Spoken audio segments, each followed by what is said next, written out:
ਗੀਤਾ ਦੀਦੀ, ਤੁਹਾਡੇ ਨਾਲ ਮੇਲੇ ਵਿੱਚ ਬਹੁਤ ਵਧੀਆ ਮੁਲਾਕਾਤ ਰਹੀ।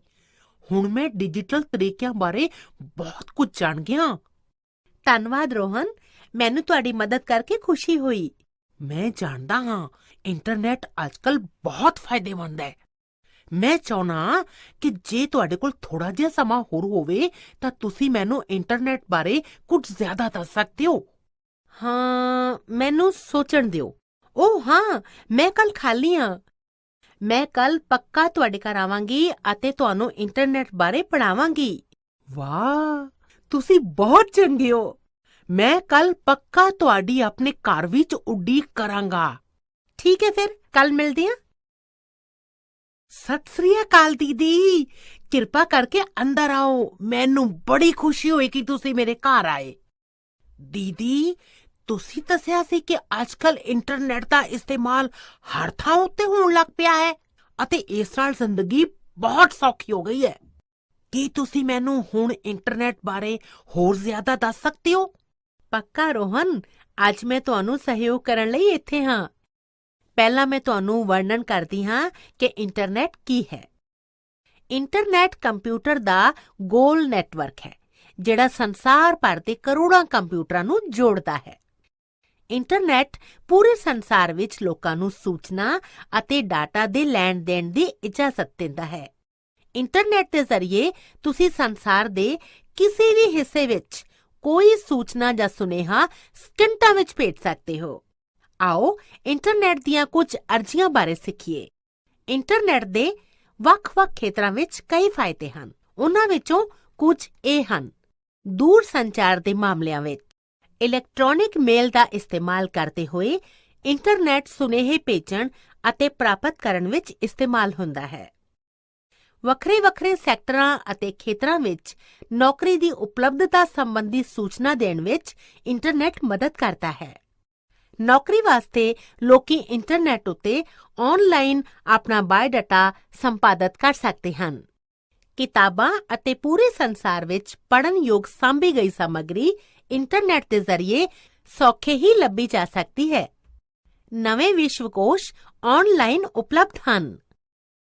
ਸਿਹਤ ਅਤੇ ਦਵਾਈਆਂ ਦੇ ਖੇਤਰ ਵਿੱਚ ਇੰਟਰਨੈਟ ਬਹੁਤ ਸਾਰੀਆਂ ਜਾਣਕਾਰੀਆਂ ਪ੍ਰਦਾਨ ਕਰਦਾ ਹੈ। ਲੋਕੀ ਕਈ ਬਿਮਾਰੀਆਂ ਬਾਰੇ ਜਾਣਕਾਰੀ ਲੈ ਕੇ ਫਿਰ ਮਦਦ ਵੀ ਲੈ ਸਕਦੇ ਹਨ। ਵੱਖ-ਵੱਖ ਸੈਰ ਸਪਾਟਿਆਂ ਦੀਆਂ ਥਾਵਾਂ ਬਾਰੇ ਕੋਈ ਵੀ ਇੰਟਰਨੈਟ ਉੱਤੇ ਸੂਚਨਾ ਲੈ ਸਕਦਾ ਹੈ। ਇਸ ਨੂੰ ਛੁੱਟੀਆਂ ਦੀ ਸੈਰ, ਹੋਟਲ, ਰੇਲ ਅਤੇ ਹਵਾਈ ਜਹਾਜ਼ ਦੀ ਬੁਕਿੰਗ ਕਰਾਉਣ ਵਿੱਚ ਵੀ ਇਸਤੇਮਾਲ ਕੀਤਾ ਜਾਂਦਾ ਹੈ। ਦੀਦੀ, ਅਸੀਂ ਆਪਣੇ ਕੰਪਿਊਟਰ ਵਿੱਚ ਇੰਟਰਨੈਟ ਕਿਵੇਂ ਲਾ ਸਕਦੇ?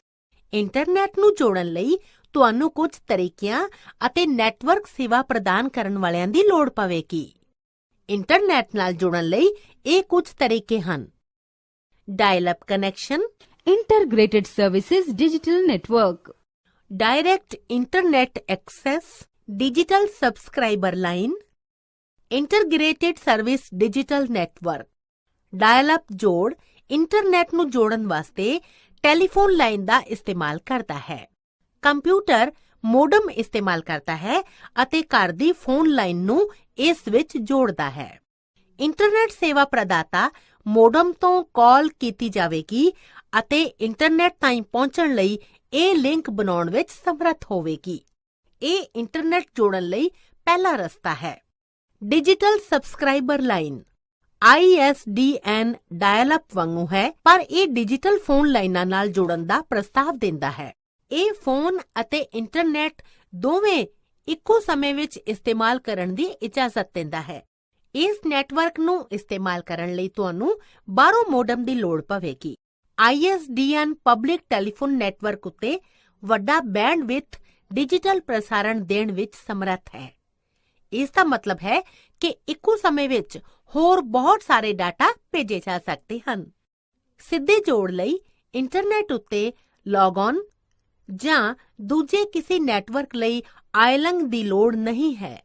ਸਥਾਈ ਤੌਰ ਉੱਤੇ ਬੈਂਡਵਿਡਥ ਦੀ ਉਪਲਬਧਤਾ ਅਤੇ ਨੇੜਲੇ ਸਥਿਰ ਛੁਪਾਊ ਲਈ ਸੇਵਾਵਾਂ ਪ੍ਰਸਤਾਵਿਤ ਕੀਤੀਆਂ ਜਾਂਦੀਆਂ ਹਨ, ਜਿਨ੍ਹਾਂ ਦੇ ਇਹ ਗੁਣ ਹਨ। ਜ਼ਿਆਦਾ ਪਬਲਿਕ ਪਲੇਟਫਾਰਮਾਂ ਉੱਤੇ ਗਾਰੰਟੀ ਨਹੀਂ ਹੈ। DSI ਜਾਂ ਬ੍ਰੌਡਬੈਂਡ ਬਹੁਤ ਤੇਜ਼ ਚੱਲਦੀ ਇੰਟਰਨੈਟ ਸੇਵਾ ਹੈ, ਜਿਵੇਂ ਕੇਬਲ ਇੰਟਰਨੈਟ ਹੈ। DSL ਤਕਨੀਕ ਇੰਟਰਨੈਟ ਅਤੇ ਟੈਲੀਫੋਨ ਨੂੰ ਇੱਕੋ ਫੋਨ ਲਾਈਨ ਉੱਤੇ ਕੰਮ ਕਰਨ ਦੀ ਇਜਾਜ਼ਤ ਦਿੰਦੀ ਹੈ। ਇਹਦੇ ਲਈ ਗ੍ਰਾਹਕ ਨੂੰ ਕੰਮ ਕਰਦੇ ਹੋਏ ਨਾ ਆਪਣੀ ਫੋਨ ਦੀ ਆਵਾਜ਼ ਕੱਟਣੀ ਪੈਂਦੀ ਹੈ ਅਤੇ ਨਾ ਹੀ ਇੰਟਰਨੈਟ ਦੀ ਜੋੜ। DSL ਇੰਟਰਨੈਟ ਸੇਵਾਵਾਂ ਆਰੰਭ ਵਿੱਚ ਘਰਾਂ ਅਤੇ ਛੋਟੇ ਵਪਾਰੀਆਂ ਲਈ ਇਸਤੇਮਾਲ ਵਿੱਚ ਲਿਆਂਦੀਆਂ ਜਾਂਦੀਆਂ ਹਨ। ਇੰਟਰਨੈਟ ਤੱਕ ਪਹੁੰਚਣ ਵਾਸਤੇ ਤੁਹਾਨੂੰ ਕੰਪਿਊਟਰ ਵਿੱਚ ਮੁੱਢਲੇ 3 ਤੱਤ ਚਾਹੀਦੇ ਹੁੰਦੇ ਹਨ: ਮੋਡਮ, ਇੰਟਰਨੈਟ ਦੀ ਸੇਵਾ ਦੇਣ ਵਾਲਾ ਅਤੇ ਬਰਾਊਜ਼ਰ। ਮੋਡਮ ਇਸ ਤਰ੍ਹਾਂ ਦਾ ਤਰੀਕਾ ਹੈ ਜਿਹੜਾ ਕੰਪਿਊਟਰਾਂ ਨੂੰ ਡਾਟਾ ਪ੍ਰਾਪਤ ਕਰਨ ਅਤੇ ਭੇਜਣ ਦੀ ਇਜਾਜ਼ਤ ਦਿੰਦਾ ਹੈ। ਇਹ ਉਹ ਤਰੀਕਾ ਹੈ ਜਿਹੜਾ ਇੰਟਰਨੈਟ ਨੂੰ ਕੰਪਿਊਟਰ ਨਾਲ ਜੋੜਦਾ ਹੈ। ਇੰਟਰਨੈਟ ਸਰਵਿਸ ਪ੍ਰੋਵਾਈਡਰ ਜਾਂ ISP ਇੱਕ ਕੰਪਨੀ ਹੈ ਜਿਹੜੀ ਇੰਟਰਨੈਟ ਤੱਕ ਪਹੁੰਚ ਪ੍ਰਦਾਨ ਕਰਦੀ ਹੈ। ਬਰਾਊਜ਼ਰ ਇੱਕ ਸੌਫਟਵੇਅਰ ਹੈ ਜਿਹੜਾ ਕੰਪਿਊਟਰ ਉੱਤੇ ਮੁੜ ਪ੍ਰਾਪਤੀ ਕਰਦਾ ਹੈ, ਪੇਸ਼ ਕਰਦਾ ਹੈ ਅਤੇ ਸੂਚਨਾ ਨੂੰ ਚਲਾਉਂਦਾ ਹੈ। ਇੰਟਰਨੈਟ ਦੇ ਕੁਝ ਲੋਕ ਪਾਉਂਦੇ ਬਰਾਊਜ਼ਰ ਹਨ: explorer, Mozilla Firefox, Google chrome ਅਤੇ ਸਫਾਰੀ। ਤੁਸੀਂ ਇੰਟਰਨੈਟ ਨੂੰ ਤਾਰਾਂ ਨਾਲ ਜਾਂ ਤਾਰਾਂ ਦੇ ਬਗੈਰ ਵੀ ਜੋੜ ਸਕਦੇ ਹੋ।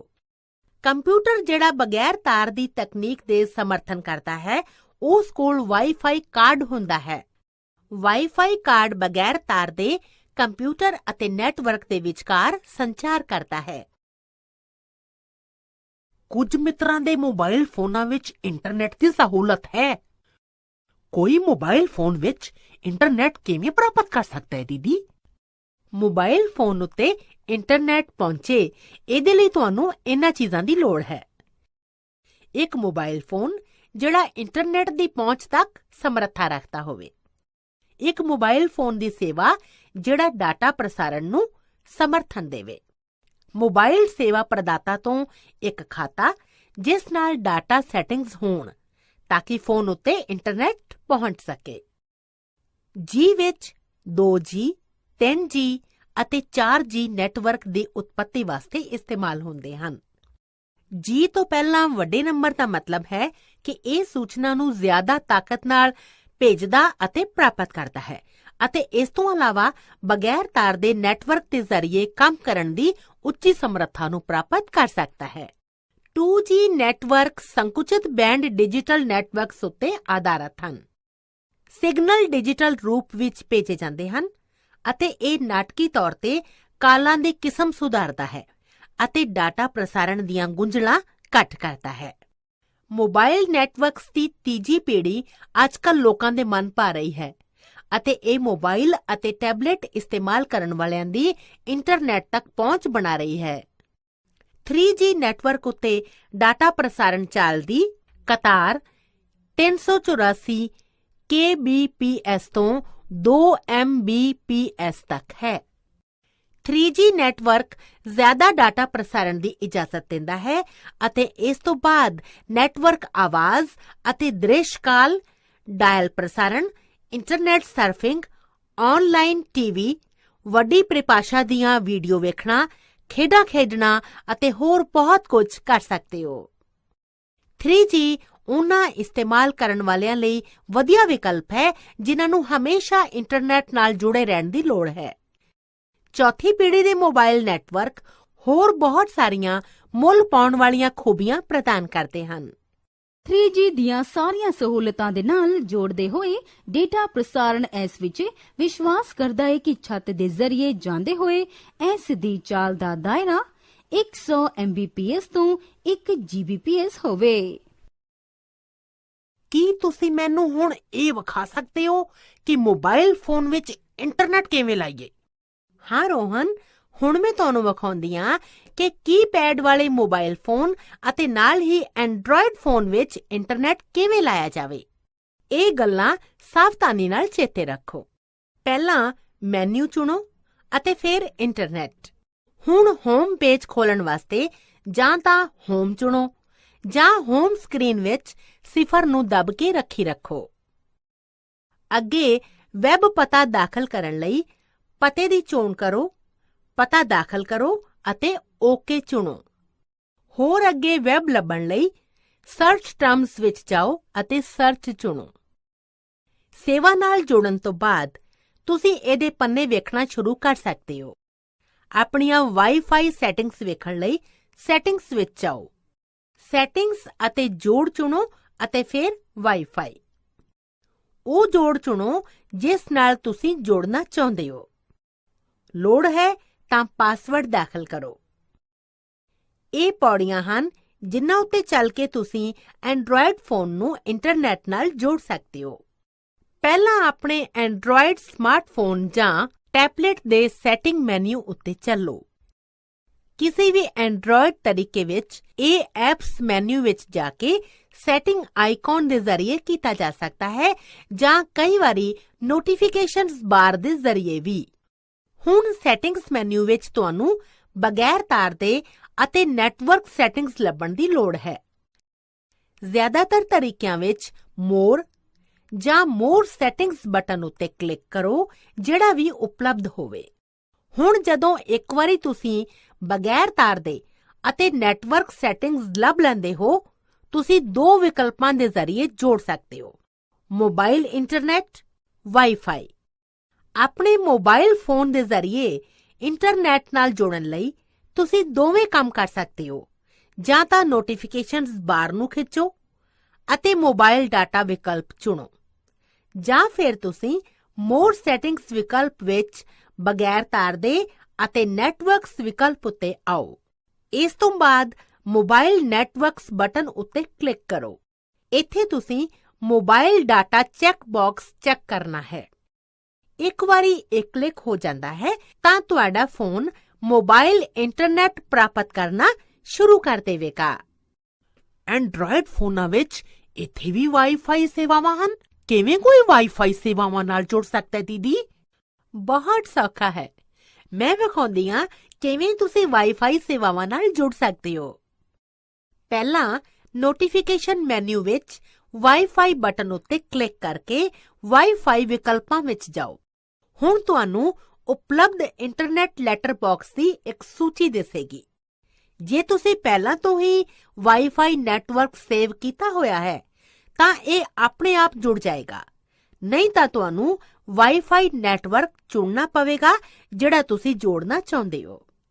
ਜੇ ਪਾਸਵਰਡ ਦੀ ਲੋੜ ਹੈ ਤਾਂ ਪਾਸਵਰਡ ਦਾਖਲ ਕਰੋ ਅਤੇ ਕਨੈਕਟ ਉੱਤੇ ਮੋਬਾਈਲ ਬ੍ਰੌਡਬੈਂਡ ਤਕਨੀਕ, ਜੋ ਵਾਇਰਲੈਸ ਵਾਈਡ ਏਰੀਆ ਨੈਟਵਰਕ ਤਕਨੀਕ ਵੀ ਕਹਾਂਦੀ ਹੈ, ਮੋਬਾਈਲ ਨਾਲ ਇੰਟਰਨੈਟ ਦਾ ਜੋੜ ਪ੍ਰਦਾਨ ਕਰਦਾ ਹੈ। ਮੋਬਾਈਲ ਬ੍ਰੌਡਬੈਂਡ ਇਸਤੇਮਾਲ ਕਰਨ ਲਈ ਤੁਹਾਨੂੰ ਡਾਟਾ ਕਾਰਡ ਅਤੇ ਡਾਟਾ ਯੋਜਨਾ ਦੀ ਲੋੜ ਹੈ। ਇਸ ਨਾਲ ਮੋਬਾਈਲ ਬ੍ਰੌਡਬੈਂਡ ਪ੍ਰਦਾਤਾ ਵੀ ਹੋਏਗਾ। ਜਦੋਂ ਤੁਸੀਂ ਡਾਟਾ ਯੋਜਨਾ ਅਤੇ ਤਰੀਕਾ ਪ੍ਰਾਪਤ ਕਰ ਲੈਂਦੇ ਹੋ ਤਾਂ ਨਿਸ਼ਚਿਤ ਕਰ ਲਓ ਕਿ ਤੁਸੀਂ ਆਪਣਾ ਸਬਸਕ੍ਰਾਈਬਰ ਆਈਡੈਂਟੀਫਾਈ ਮੋਡਿਊਲ SIM ਅਤੇ SIM ਵਾਸਤੇ ਮੋਬਾਈਲ ਬ੍ਰੌਡਬੈਂਡ ਸੇਵਾ ਚਾਲੂ ਕਰਾਉਣੀ ਹੈ। ਤੁਹਾਡਾ ਮੋਬਾਈਲ ਚਾਲਕ ਜਾਂ ਫੋਨ ਦਾ ਦੁਕਾਨਦਾਰ ਤੁਹਾਨੂੰ ਇਹ ਕਰਨ ਦੀ ਸੂਚਨਾ ਦੇਵੇਗਾ। ਪਹਿਲੀ ਵਾਰੀ ਬ੍ਰੌਡਬੈਂਡ ਜੋੜਨ ਲਈ ਇਹਨਾਂ ਕਦਮਾਂ ਉੱਤੇ ਚੱਲੋ। ਸੂਚਨਾ ਖੇਤਰ ਵਿੱਚ ਨੈਟਵਰਕ ਆਈਕਨ ਉੱਤੇ ਕਲਿੱਕ ਕਰਕੇ ਨੈਟਵਰਕ ਲਈ ਕਨੈਕਟ ਨੂੰ ਖੋਲੋ। ਆਪਣੇ ਮੋਬਾਈਲ ਉੱਤੇ ਬ੍ਰੌਡਬੈਂਡ ਨੈਟਵਰਕ ਉੱਤੇ ਸੱਜੇ ਕਲਿੱਕ ਕਰੋ ਅਤੇ ਫਿਰ ਕਨੈਕਟ ਉੱਤੇ ਕਲਿੱਕ ਕਰੋ। ਜੇ ਉਕਸਾਵੇ, ਬਿੰਦੂ ਤੱਕ ਜਾਂ ਡੋਰੀ ਤੱਕ ਪਹੁੰਚਣ ਲਈ ਇਸਤੇਮਾਲ ਕਰਨ ਵਾਲੇ ਦਾ ਨਾਂ ਅਤੇ ਪਾਸਵਰਡ ਟਾਈਪ ਕਰੋ। ਕੋਈ ਆਪਣੇ ਆਪ ਜੋੜਨ ਵਾਲੀ ਸੈਟਿੰਗ ਤੁਸੀਂ ਬਦਲਣਾ ਚਾਹੁੰਦੇ ਹੋ ਤਾਂ ਬਦਲੋ ਅਤੇ ਫਿਰ ਕੰਟੀਨਿਊ ਉੱਤੇ ਕਲਿੱਕ ਕਰ ਦਿਓ। ਬ੍ਰੌਡਬੈਂਡ ਦਾ ਇਸਤੇਮਾਲ ਕਰਦੇ ਹੋਏ ਇੰਟਰਨੈਟ ਨਾਲ ਜੁੜੋ। ਨਿਯਤ ਅਤੇ ਖੇਤਰ ਵਿੱਚ ਨੈਟਵਰਕ ਆਈਕਨ ਉੱਤੇ ਕਲਿੱਕ ਕਰਦੇ ਹੋਏ ਨੈਟਵਰਕ ਲਈ ਕਨੈਕਟ ਖੋਲੋ। ਆਪਣੇ ਮੋਬਾਈਲ ਬ੍ਰੌਡਬੈਂਡ ਨੈਟਵਰਕ ਦੇ ਨਾਂ ਉੱਤੇ ਕਲਿੱਕ ਕਰੋ ਅਤੇ ਫਿਰ ਕਨੈਕਟ ਉੱਤੇ ਕਲਿੱਕ ਕਰੋ। ਜੇ ਜ਼ਰੂਰੀ ਹੈ ਤਾਂ ਆਪਣਾ ਮੋਬਾਈਲ ਬ੍ਰੌਡਬੈਂਡ ਪਿਨ ਟਾਈਪ ਕਰੋ ਅਤੇ ਫਿਰ ਐਂਟਰ ਦਬਾਓ। ਬ੍ਰੌਡਬੈਂਡ ਇੰਟਰਨੈਟ ਦਾ ਕਨੈਕਸ਼ਨ ਕੱਟਣ ਲਈ ਇਸ ਤਰ੍ਹਾਂ ਕਰੋ। ਨਿਯਤ ਕੀਤੀ ਥਾਂ ਵਿੱਚ ਨੈਟਵਰਕ ਆਈਕਨ ਉੱਤੇ ਕਲਿੱਕ ਕਰਦੇ ਹੋਏ ਨੈਟਵਰਕ ਲਈ ਕਨੈਕਟ ਖੋਲੋ। ਮੋਬਾਈਲ ਬ੍ਰੌਡਬੈਂਡ ਨੈਟਵਰਕ ਦੇ ਨਾਂ ਉੱਤੇ ਕਲਿੱਕ ਕਰੋ ਅਤੇ ਫਿਰ ਡਿਸਕਨੈਕਟ ਉੱਤੇ ਕਲਿੱਕ ਕਰ ਦਿਓ। ਮੈਂ ਇਹ ਵੀ ਸੁਣਿਆ ਹੈ ਕਿ ਕੋਈ ਸਮਾਰਟਫੋਨ ਨੂੰ ਲੈਪਟਾਪ ਨਾਲ ਵੀ ਜੋੜ ਸਕਦਾ ਹੈ। ਕੀ ਇਹ ਸੱਚ ਹੈ ਦੀਦੀ? ਹਾਂ, ਕਿਉਂ ਨਹੀਂ ਰੋਹਨ, ਤੁਸੀਂ ਸਮਾਰਟਫੋਨ ਨੂੰ ਲੈਪਟਾਪ ਨਾਲ ਜੋੜ ਸਕਦੇ ਹੋ। ਜੋੜਨਾ ਜਾਂ ਟੈਥਰ ਕਰਨਾ ਇੱਕ ਸਮਾਰਟਫੋਨ ਜਾਂ ਟੈਬਲੇਟ ਨੂੰ ਅਸਰਕਾਰੀ ਢੰਗ ਨਾਲ ਵਾਈਫਾਈ ਹੌਟਸਪੌਟ ਵਿੱਚ ਬਦਲ ਸਕਦਾ ਹੈ, ਜਿੱਥੋਂ ਤਾਈਂ ਤੁਹਾਡਾ ਲੈਪਟਾਪ ਪਹੁੰਚ ਸਕਦਾ ਹੈ। ਲੈਪਟਾਪ ਨਾਲ ਐਂਡਰੋਇਡ ਫੋਨ ਜਾਂ ਟੈਬਲੇਟ ਜੋੜਨ ਲਈ ਇਹਨਾਂ ਕਦਮਾਂ ਉੱਤੇ ਤੁਰੋ। ਪਹਿਲਾਂ ਬਗੈਰ ਤਾਰ ਦੇ ਅਤੇ ਨੈਟਵਰਕ ਸੈਟਿੰਗ ਮੈਨੂ ਵਿੱਚ ਪਹੁੰਚੋ। ਬਗੈਰ ਤਾਰ ਦੇ ਹੌਟਸਪੌਟ ਉਤਪੰਨ ਕਰਨ ਲਈ ਕੁਝ ਫੋਨਾਂ ਦੀਆਂ ਅਰਜ਼ੀਆਂ ਵਿੱਚ ਇੱਕ ਅਰਜ਼ੀ ਹੁੰਦੀ ਹੈ। ਹੁਣ ਟੈਥਰਿੰਗ ਅਤੇ ਪੋਰਟੇਬਲ ਹੌਟਸਪੌਟ ਜਾਂ ਸਿਮਿਲਰ ਵਿਕਲਪ ਉੱਤੇ ਕਲਿੱਕ ਕਰੋ। ਅੱਗੇ ਪੋਰਟੇਬਲ ਵਾਈਫਾਈ ਹੌਟਸਪੌਟ ਜਾਂ ਸਿਮਿਲਰ ਉੱਤੇ ਜਾ ਕੇ ਨੈਟਵਰਕ ਦਾ ਨਾਂ ਜਾਂ ਪਾਸਵਰਡ ਸੈੱਟ ਕਰੋ। ਫਿਰ ਹੇਠਾਂ ਸੱਜੇ ਪਾਸੇ ਨੁੱਕਰ ਵਿੱਚ ਉਪਲਬਧ ਬਗੈਰ ਤਾਰ ਦੇ ਨੈਟਵਰਕ ਦੇ ਜ਼ਰੀਏ ਨੈਟਵਰਕ ਨੂੰ ਲੈਪਟਾਪ ਨਾਲ ਜੋੜੋ। ਇੰਟਰਨੈਟ ਬਾਰੇ ਸਿੱਖਣਾ ਚੰਗਾ ਨਹੀਂ ਲੱਗਾ? ਹੁਣ ਗਤੀਵਿਧੀ ਵਿੱਚ ਹਿੱਸਾ ਲੈਣ। ਦੀਦੀ, ਕੀ ਤੁਸੀਂ ਜਾਣਦੇ ਹੋ ਕਿ ਸਾਨੂੰ ਹਾਈਪਰ ਲਿੰਕ ਦੇ ਅੱਗੇ www ਕਿਉਂ ਟਾਈਪ ਕਰਨਾ ਪੈਂਦਾ ਹੈ ਜਦੋਂ ਅਸੀਂ ਇੰਟਰਨੈਟ ਉੱਤੇ ਕੁਝ ਲੱਭ ਰਹੇ ਹੁੰਦੇ ਹਾਂ? www ਯਾਨੀ ਕਿ ਵਰਲਡ ਵਾਈਡ ਵੈਬ। ਮੈਂ ਇਸ ਦੇ ਬਾਰੇ ਵਿੱਚ ਬਹੁਤ ਸੁਣਿਆ ਹੈ। ਕਿਰਪਾ ਕਰਕੇ ਇਸ ਨੂੰ ਵਿਸਤਾਰ ਨਾਲ ਸਮਝਾਓ। ਹਾਂ, ਕਿਉਂ ਨਹੀਂ ਰੋਹਨ, ਮੈਂ ਤੁਹਾਨੂੰ ਦੱਸਦੀ ਹਾਂ ਕਿ ਵਰਲਡ ਵਾਈਡ ਵੈਬ ਕੀ ਹੈ। www ਯਾਨੀ ਕਿ world wide web. World wide web ਜਾਂ ਦੀ ਵੈਬ ਇੰਟਰਨੈਟ ਦਾ ਇੱਕ ਛੋਟਾ ਵੈਬ ਹੈ। ਇਹ ਇਸ ਦਾ ਪਰਿਆਵਾਚੀ ਨਹੀਂ ਹੈ। ਵੈਬ ਆਪਣੇ ਅੰਦਰ ਪੰਨੇ ਰੱਖਦਾ ਹੈ ਜਿਹੜੇ ਵੈਬ ਬਰਾਊਜ਼ਰ ਤੱਕ ਪਹੁੰਚਣ ਵਾਸਤੇ ਇਸਤੇਮਾਲ ਹੁੰਦੇ ਹਨ। ਟੈਲਨੈਟ, FTP, ਇੰਟਰਨੈਟ ਗੇਮਿੰਗ, ਇੰਟਰਨੈਟ ਰਿਲੇ ਚਾਰਟ, IRC ਅਤੇ ਈਮੇਲ, ਇਹ ਸਾਰੇ ਇੰਟਰਨੈਟ ਦਾ ਹਿੱਸਾ ਹਨ, ਪਰ ਵਰਲਡ ਵਾਈਡ ਵੈਬ ਦਾ ਹਿੱਸਾ ਨਹੀਂ ਹਨ। ਹਾਈਪਰ ਟੈਕਸਟ ਟ੍ਰਾਂਸਫਰ ਪ੍ਰੋਟੋਕਾਲ ਇੱਕ ਤਰੀਕਾ ਹੈ ਜਿਹੜਾ ਤੁਹਾਡੇ ਕੰਪਿਊਟਰ ਤੋਂ ਵੈਬ ਪੰਨੇ ਅੱਗੇ ਦੇਣ ਦੇ ਕੰਮ ਆਉਂਦਾ ਹੈ। ਹਾਈਪਰ ਟੈਕਸਟ ਦੇ ਨਾਲ ਇੱਕ ਸ਼ਬਦ ਜਾਂ ਨਿੱਕੇ ਵਾਕ ਦੂਜੀ ਵੈਬਸਾਈਟ ਨਾਲ ਲਿੰਕ ਰੱਖਣਾ ਕਰਦੇ ਹਨ। ਵਰਲਡ ਵਾਈਡ ਵੈਬ ਦੇ ਇਹ ਅੰਗ ਹਨ: web server, web browser, web page, website, web address।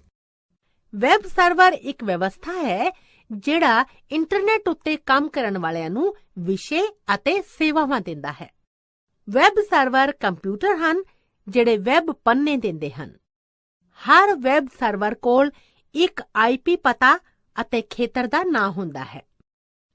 ਮਿਸਾਲ ਦੇ ਤੌਰ ਤੇ, ਜੇ ਤੁਸੀਂ ਆਪਣੇ ਬਰਾਊਜ਼ਰ ਵਿੱਚ URL http://www.google.com/index.html ਦਾਖਲ ਕਰਦੇ ਹੋ, ਇਹ ਵੈਬ ਸਰਵਰ ਨੂੰ ਗੁਜ਼ਾਰਿਸ਼ ਭੇਜਦਾ ਹੈ ਜਿਸ ਦੇ ਖੇਤਰ ਦਾ ਨਾਂ google.com ਹੈ।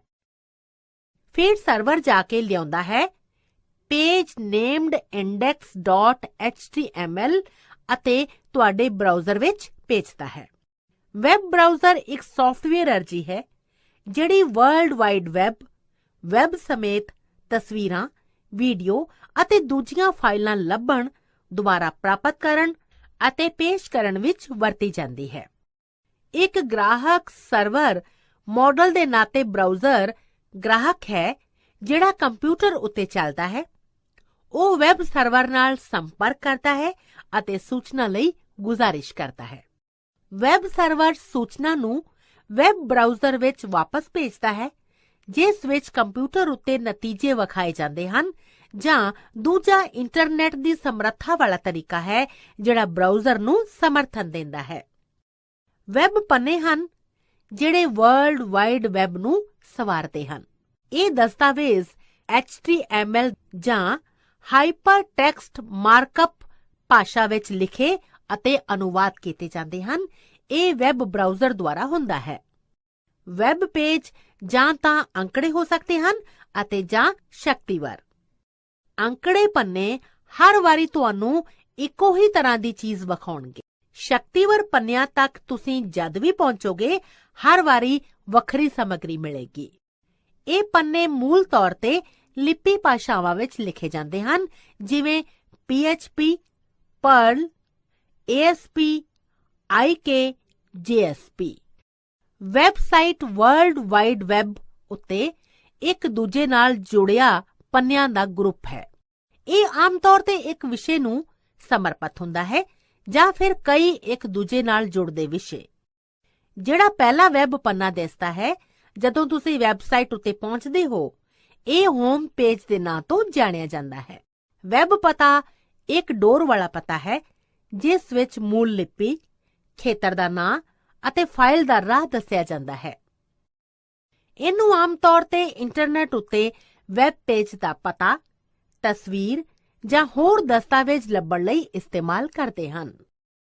ਵੈਬ ਬਰਾਊਜ਼ਰ ਅਰਜ਼ੀਆਂ ਪੇਸ਼ ਕਰਨ ਵਾਲੇ ਪ੍ਰੋਗਰਾਮ ਹਨ ਜਿਹੜੇ ਵਰਲਡ ਵਾਈਡ ਵੈਬ ਉੱਤੇ ਸੂਚਨਾ ਤੱਕ ਪਹੁੰਚਣ ਵਾਸਤੇ ਵਿਕਸਤ ਕੀਤੇ ਗਏ ਹਨ। ਵੈਬ ਬਰਾਊਜ਼ਰ ਵੱਲੋਂ ਡਾਊਨਲੋਡ, ਬੁੱਕਮਾਰਕਸ ਅਤੇ ਨਾਲ ਹੀ ਪਾਸਵਰਡ ਪ੍ਰਬੰਧਨ ਤੋਂ ਇਲਾਵਾ ਆਮ ਖੂਬੀਆਂ ਪ੍ਰਸਤਾਵਿਤ ਕੀਤੀਆਂ ਜਾਂਦੀਆਂ ਹਨ। ਉਹ ਇਹ ਕੰਮ ਵੀ ਪ੍ਰਸਤਾਵਿਤ ਕਰਦੇ ਹਨ ਜਿਵੇਂ spell check, search engine toolbars, tabbed browsing, advertisement filtering ਅਤੇ HTML ਐਕਸੈਸ ਕੀਜ਼, ਪੌਪ-ਅਪ ਅਤੇ ਬਲੌਕਿੰਗ। ਹੁਣ ਤਰ੍ਹਾਂ ਦੇ ਵੈਬ ਬਰਾਊਜ਼ਰ ਬਾਰੇ ਸਿੱਖਦੇ ਹਾਂ। ਵੱਖ-ਵੱਖ ਤਰ੍ਹਾਂ ਦੇ ਵੈਬ ਬਰਾਊਜ਼ਰ ਇਹ ਹਨ: internet explorer, Firefox, Chrome, opera, safari. Internet explorer Microsoft ਦੁਆਰਾ ਵਿਕਸਤ ਕੀਤਾ ਗਿਆ ਸੀ ਤੇ 1995 ਵਿੱਚ ਚਲਾਉਣ ਵਾਲੀਆਂ ਵਿਵਸਥਾਵਾਂ ਦੇ ਮਾਈਕਰੋਸਾਫਟ ਵਿੰਡੋ ਲਾਈਨ ਦੇ ਸਮਰਥਨ ਪੈਕੇਜ ਦੇ ਤੌਰ ਤੇ ਜਾਣੂ ਹੋਇਆ ਸੀ। ਇਹ ਸੰਸਾਰ ਵਿੱਚ ਆਮ ਤੌਰ ਤੇ ਬਹੁਤ ਸਾਰੇ ਲੋਕਾਂ ਵੱਲੋਂ ਇਸਤੇਮਾਲ ਕੀਤਾ ਜਾਂਦਾ ਬਰਾਊਜ਼ਰ ਹੈ। ਇਹ ਬਰਾਊਜ਼ਰ ਸੌਖੇ ਹੀ ਆਨਲਾਈਨ ਉੱਤੇ ਚੱਲਣ ਦੇ ਨਾਲ-ਨਾਲ ਛੇਤੀ ਸਵਾਲਾਂ ਦੀ ਖੋਜ ਅਤੇ ਪ੍ਰਭਾਵਸ਼ਾਲੀ ਸੁਰੱਖਿਆ ਤਕਨੀਕਾਂ ਤੱਕ ਪਹੁੰਚਣ ਵਾਸਤੇ ਬਹੁਤ ਵਧੀਆ ਹੈ। ਫਾਇਰਫੌਕਸ ਮੋਜ਼ਿਲਾ ਤੋਂ ਪ੍ਰਾਪਤ ਹੋਇਆ ਬਰਾਊਜ਼ਰ ਹੈ ਅਤੇ ਇਹ ਇੰਟਰਨੈਟ ਉੱਤੇ ਵਧੀਆ ਸੰਸਾਰ ਦਾ ਦੂਜਾ ਸਭ ਤੋਂ ਜ਼ਿਆਦਾ ਲੋਕ ਪਾਉਂਦਾ ਬਰਾਊਜ਼ਰ ਹੈ। ਦੀਦੀ, ਤੁਸੀਂ ਆਪਣੇ ਕੰਪਿਊਟਰ ਉੱਤੇ ਫਾਇਰਫੌਕਸ ਨਹੀਂ ਵਰਤ ਰਹੇ? ਹਾਂ, ਇਹੀ ਹੈ ਜਿਹੜੀ ਮੈਂ ਆਪਣੇ ਕੰਪਿਊਟਰ ਵਿੱਚ ਇਸਤੇਮਾਲ ਕਰ ਰਹੀ ਹਾਂ। ਗੂਗਲ ਕਰੋਮ ਗੂਗਲ ਵੱਲੋਂ ਵਿਕਸਿਤ ਕੀਤਾ ਗਿਆ ਇੱਕ ਵੈਬ ਬਰਾਊਜ਼ਰ ਹੈ। ਗੂਗਲ ਨੂੰ ਤੇਜ਼, ਸੁਰੱਖਿਅਤ ਅਤੇ ਸੌਖਾ ਬਣਾਉਣ ਲਈ ਇਹ ਤਾਰਕਕ ਤਕਨੀਕ ਨਾਲ ਬਣੇ ਸੂਖਮ ਨਮੂਨੇ ਨਾਲ ਜੋੜਨਾ ਹੈ। ਓਪੇਰਾ 1996 ਵਿੱਚ ਓਪੇਰਾ ਸੌਫਟਵੇਅਰ ਵੱਲੋਂ ਬਣਾਇਆ ਗਿਆ ਹੈ। ਓਪੇਰਾ ਦੂਜੇ ਬਰਾਊਜ਼ਰਸ ਨਾਲੋਂ ਛੋਟਾ ਅਤੇ ਤੇਜ਼ ਗਤੀ ਵਾਲਾ ਹੈ। ਇਹ ਕੀਬੋਰਡ ਇੰਟਰਫੇਸ, ਮਲਟੀਪਲ ਵਿੰਡੋਜ਼ ਅਤੇ ਜ਼ੂਮ ਕੰਮਾਂ ਅਤੇ ਹੋਰ ਕਈ ਕੰਮਾਂ ਵਾਸਤੇ ਤੇਜ਼ ਅਤੇ ਮਿੱਤਰਾਂ ਵਾਂਗ ਵਰਤਣ ਵਾਲਾ ਹੈ। ਇਹ ਬਰਾਊਜ਼ਰ ਜਾਵਾ ਅਤੇ ਨਾਨ ਜਾਵਾ ਸਮਰੱਥ ਬਿਓਰਿਆਂ ਨਾਲ ਉਪਲਬਧ ਹੈ। ਇਹ ਇੰਟਰਨੈਟ ਉੱਤੇ ਨਵੇਂ ਕੰਮ ਕਰਨ ਵਾਲਿਆਂ ਲਈ ਆਦਰਸ਼ ਬਰਾਊਜ਼ਰ ਹੈ। ਐਪਲ ਵੱਲੋਂ ਇਜਾਦ ਕੀਤਾ ਗਿਆ ਸਫਾਰੀ ਇੱਕ ਵੈਬ ਬਰਾਊਜ਼ਰ ਹੈ ਅਤੇ ਮੈਕ OS X ਨਾਲ ਰਲਿਆ ਹੋਇਆ ਹੈ। ਇਸ ਨੂੰ ਪਬਲਿਕ ਬੀਟਾ ਦੇ ਤੌਰ ਤੇ ਪਹਿਲੀ ਵਾਰੀ ਜਨਵਰੀ 2003 ਵਿੱਚ ਰਿਲੀਜ਼ ਕੀਤਾ ਗਿਆ ਸੀ। ਇਹ ਬਰਾਊਜ਼ਰ ਸਾਰੀਆਂ ਨਵੀਆਂ ਤਕਨੀਕਾਂ ਜਿਵੇਂ XHTML, CSS2 ਆਦਿ ਨੂੰ ਸਮਰਥਨ ਦਿੰਦਾ ਹੈ। ਠੀਕ ਹੈ ਰੋਹਨ, ਬਰਾਊਜ਼ਰ ਖੋਲ੍ਹਣ ਲਈ ਜ਼ਰਾ ਇਹਨਾਂ ਚੀਜ਼ਾਂ ਤੇ ਧਿਆਨ ਦਿਓ।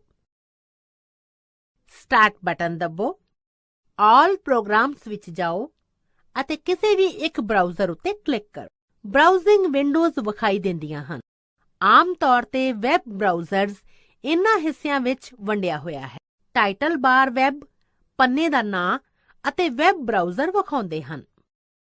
ਇਹਦੇ ਅੰਦਰ 3 ਵਿੰਡੋ ਬਟਨ ਹਨ: ਮਿਨੀਮਾਈਜ਼, ਰੀਸਟੋਰ ਡਾਊਨ ਜਾਂ ਮੈਕਸਿਮਾਈਜ਼ ਅਤੇ ਕਲੋਜ਼। ਵੈਬਸਾਈਟ ਦਾ ਨਾਂ ਜਾਂ URL ਜਿਹੜਾ ਬ੍ਰਾਊਜ਼ਰ ਤੁਸੀਂ ਚਾਹੁੰਦੇ ਹੋ ਉਹ ਐਡਰੈਸ ਬਾਰ ਵਿੱਚ ਟਾਈਪ ਕੀਤਾ ਹੋਇਆ ਹੈ। ਇਹਦੇ ਵਿੱਚ ਗੋ ਜਾਂ ਰੀਫਰੈਸ਼ Stop. ਬਟਨ ਹਨ। ਗੋ ਬਟਨ ਤੁਹਾਡੀ ਵੈਬ ਪੇਜ ਜਾਂ ਵੈਬਸਾਈਟ ਲੋਡ ਕਰਨ ਵਿੱਚ ਮਦਦ ਕਰਦਾ ਹੈ। ਰੀਫਰੈਸ਼ ਬਟਨ ਵੈਬ ਪੇਜ ਨੂੰ ਦੁਬਾਰਾ ਲੋਡ ਕਰਨ ਵਿੱਚ ਮਦਦ ਕਰਦਾ ਹੈ। ਸਟਾਪ ਬਟਨ ਬੰਦ ਕਰ ਦਿੰਦਾ ਹੈ ਜੇ ਐਕਸਪਲੋਰਰ ਦੁਆਰਾ ਕੋਈ ਤੁਰੰਤਾ ਕੰਮ ਚੱਲ ਰਹੇ ਹੋਣ। ਐਡਰੈਸ ਬਾਰ ਦੇ ਖੱਬੇ ਪਾਸੇ ਬੈਕ ਅਤੇ ਫਾਰਵਰਡ ਦੇ ਬਟਨ ਹਨ। ਬਟਨ ਵੈਬਸਾਈਟ ਨੂੰ ਪਿੱਛੇ ਤੇ ਅੱਗੇ ਚਲਾਉਣ ਵਿੱਚ ਮਦਦ ਕਰਦੇ ਹਨ, ਜਿਹੜੀਆਂ ਤੁਸੀਂ ਹੁਣੇ ਖੋਲੀਆਂ ਹਨ। ਮੈਨੂ ਬਾਰ ਵਿੱਚ ਕਈ ਤਰ੍ਹਾਂ ਦੇ ਮੈਨੂ ਵਿਕਲਪ ਹਨ, ਜਿਵੇਂ file, edit, view, favourites, tools ਅਤੇ ਹੈਲਪ। ਵੈਬ ਪੇਜ ਖੇਤਰ ਉਹ ਖੇਤਰ ਹੈ ਜਿੱਥੇ ਵੈਬਸਾਈਟ ਜਾਂ ਵੈਬ ਪੇਜ ਵਿਖਾਇਆ ਜਾਂਦਾ ਹੈ। ਸਟੇਟਸ ਬਾਰ ਵੈਬਸਾਈਟ, ਵੈਬ ਪੇਜ ਦੀ ਤਰੱਕੀ ਜਾਂ ਸਟੇਟਸ ਜਿਵੇਂ ਵੇਟਿੰਗ, ਲੋਡਿੰਗ ਜਾਂ ਡਨ ਵਿਖਾਉਂਦਾ ਹੈ। ਸਰਚ ਇੰਜਨਸ ਵੈਬਸਾਈਟਸ ਹਨ ਜਿਨ੍ਹਾਂ ਦਾ ਮੰਤਵ ਸੂਚਨਾ ਭਰੀ ਵੈਬਸਾਈਟਸ ਨੂੰ ਲੱਭਣਾ ਹੈ, ਜਿਸ ਨੂੰ ਇਸਤੇਮਾਲ ਕਰਨ ਵਾਲਾ ਲੱਭ ਰਿਹਾ ਹੈ ਪਰ ਉਹ ਵੈਬਸਾਈਟ ਲੱਭਣ ਦਾ ਸਹੀ ਪਤਾ ਨਹੀਂ ਜਾਣਦਾ। ਕੁਝ ਆਮ ਤੌਰ ਤੇ ਵਰਤੇ ਜਾਣ ਵਾਲੇ ਸਰਚ ਇੰਜਨਸ ਯਾਹੂ ਅਤੇ MSN ਹਨ। ਗੂਗਲ ਸਭ ਤੋਂ ਵੱਧ ਮਨ ਪਾਉਂਦਾ ਸਰਚ ਇੰਜਨ ਹੈ। CES ਬਿਜਲੀ ਨਾਲ ਚੱਲਣ ਵਾਲੇ ਤਰੀਕੇ ਇਸਤੇਮਾਲ ਕਰਦਾ ਹੈ ਜੋ ਰੋਬੋਟਸ ਅਤੇ ਸਪਾਈਡਰਸ ਕਹਾਉਂਦੇ ਹਨ, ਜੋ ਵੈਬ ਨੂੰ ਤਰੰਗਤ ਕਰਦੇ ਹਨ। ਇਹ ਇੰਟਰਨੈਟ ਦੇ ਆਲੇ ਦੁਆਲੇ ਭੱਜਦੇ ਰਹਿੰਦੇ ਨੇ। ਨਾਲ www ਵੀ ਗੁਜ਼ਾਰਿਸ਼ ਕੀਤੀ ਸੂਚਨਾ ਨੂੰ ਲੱਭਦਾ ਹੈ।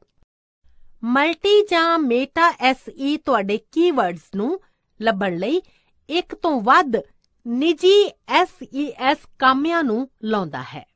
ਗੂਗਲ ਅਤੇ ਬਿੰਗ SE ਦੀਆਂ ਦੋ ਮਿਸਾਲਾਂ ਹਨ। ਡਾਇਰੈਕਟਰੀ ਵੈਬਸਾਈਟ ਦੀ ਡਾਇਰੈਕਟਰੀ ਇਸਤੇਮਾਲ ਕਰਦੀ ਹੈ ਜਿਹੜੀ ਮਨੁੱਖ ਵੱਲੋਂ ਜਾਚੀ ਗਈ ਅਤੇ ਵਰਗ ਬਣਾ ਕੇ ਇਹਨਾਂ ਵਿੱਚ ਸੂਚਨਾ ਪਾਈ ਗਈ ਹੁੰਦੀ। ਯਾਹੂ ਡਾਇਰੈਕਟਰੀ SE ਦੀ ਇੱਕ ਮਿਸਾਲ ਹੈ। ਸਰਚ ਇੰਜਨ ਔਜ਼ਾਰ ਹਨ ਜਿਹੜੇ ਇੰਟਰਨੈਟ ਉੱਤੇ ਸੂਚਨਾ ਲੱਭਣ ਵਿੱਚ ਇਸਤੇਮਾਲ ਹੁੰਦੇ ਹਨ। ਸਰਚ ਇੰਜਨਸ ਵੈਬ ਪੰਨਿਆਂ ਵਾਂਗ ਹੁੰਦੇ ਹਨ ਅਤੇ ਇਹ ਵੈਬ ਬਰਾਊਜ਼ਰ ਇਸਤੇਮਾਲ ਕਰਦੇ ਹੋਏ ਖੋਲੇ ਜਾਂਦੇ ਹਨ।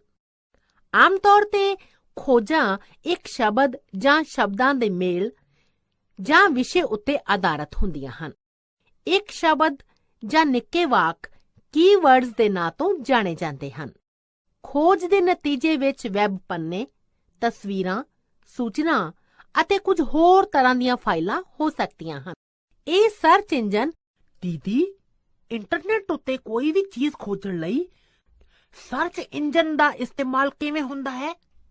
ਖੋਜਦੇ ਹੋਏ ਗੂਗਲ ਦਾ ਇਸਤੇਮਾਲ ਕਰਦੇ ਸਿਰਫ ਇਹ ਗੱਲਾਂ ਚੇਤੇ ਰੱਖੋ। ਗੂਗਲ ਸਭ ਤੋਂ ਵੱਧ ਪਸੰਦ ਕੀਤਾ ਜਾਣ ਵਾਲਾ ਸਰਚ ਇੰਜਨ। ਪਹਿਲਾਂ ਵੈਬ ਬਰਾਊਜ਼ਰ ਸ਼ੁਰੂ ਕਰੋ।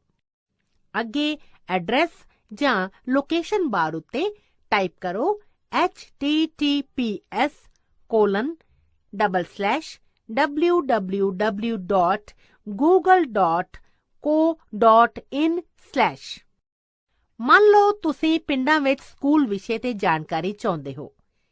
ਇਹ ਸ਼ਬਦ ਇਸ ਤਰ੍ਹਾਂ ਟਾਈਪ ਕਰੋ।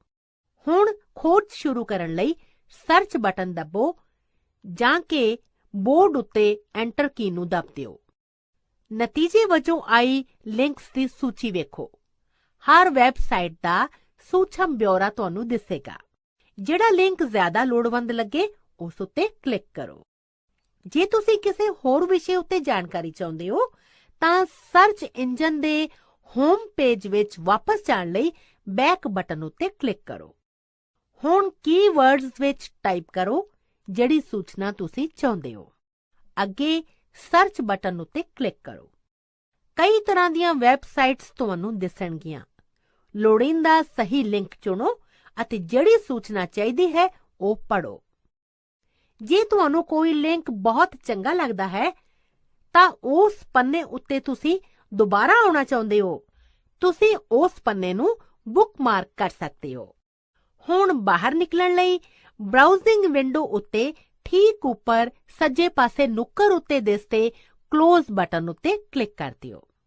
ਹੁਣ ਰੋਹਨ, ਮੈਂ ਚਾਹੁੰਦੀ ਹਾਂ ਕਿ ਆਪਣੇ ਆਪ ਸਰਚ ਇੰਜਨ ਇਸਤੇਮਾਲ ਕਰਨ ਦੀ ਕੋਸ਼ਿਸ਼ ਕਰੋ। ਹਾਂ, ਸਿਰਫ ਇਹ ਦੱਸੋ ਕਿ ਕੀ ਲੱਭਾਂ। ਠੀਕ ਹੈ, ਗੂਗਲ ਦਾ ਇਸਤੇਮਾਲ ਕਰਦੇ ਹੋਏ ਕੰਪਿਊਟਰ ਲਿਟਰੇਸੀ ਇਨ ਰੂਰਲ ਇੰਡੀਆ ਉੱਤੇ ਸਰਚ ਕਰੋ।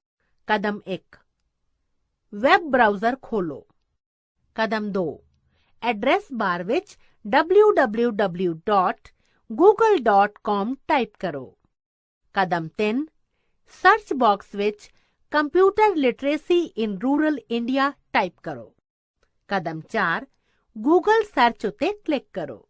ਕਦਮ 5, ਕੰਪਿਊਟਰ ਲਿਟਰੇਸੀ ਇਨ ਰੂਰਲ ਇੰਡੀਆ ਦੇ ਕਈ ਨਤੀਜੇ ਦਿਖਾਈ ਦੇਣਗੇ। ਹੁਣ ਤੁਸੀਂ ਇੰਟਰਨੈਟ ਬਾਰੇ ਬਹੁਤ ਕੁਝ ਜਾਣ ਗਏ। ਚਲੋ ਇਸ ਗਤੀਵਿਧੀ ਵਿੱਚ ਹਿੱਸਾ ਲੈਂਦੇ ਹਾਂ।